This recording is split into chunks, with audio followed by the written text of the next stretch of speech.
अब episode number 7 में हम देखते हैं कि जब निधि के चाचा शनाया से मिलने के लिए इसके कमरे में आते हैं तो यहाँ पर ये शनाया को एक अनजान लड़के के साथ बिस्तर पर देख लेते हैं। हालांकि इस वक्त शनाया बेहोशी की हालत में होती है क्योंकि दोस्तों निधि ने इसके जूस के गिलास में बेहोशी की गोली मिला दी थी।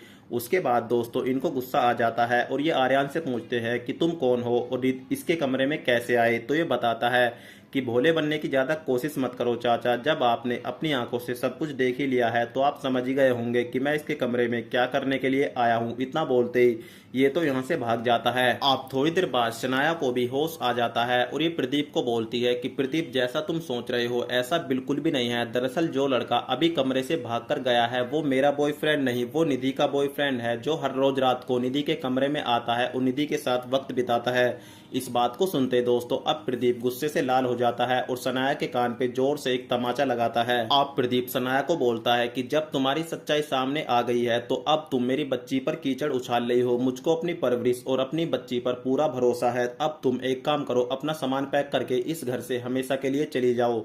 तो ये रोने लगती है और बोलती है कि प्रदीप याद रखना, जिस दिन तुमको अपनी इस लाडली की सच्चाई के बारे में पता चलेगा तो तुम बहुत पछताओगे। उसके बाद दोस्तों ये यहाँ से चली जाती है। अब इधर हम देखते हैं कि संतोष शनाया और प्रदीप का एमएमएस वाला वीडियो नेट पर वायरल कर देता है। उसके बाद दोस्तों प्रदीप की पूरे समाज में थू थू होने लगती है और कहानी फिलहाल तो यहीं पर समाप्त हो जाती है। तो आपको स्टोरी कैसी लगी कमेंट में लिखकर जरूर बताएं।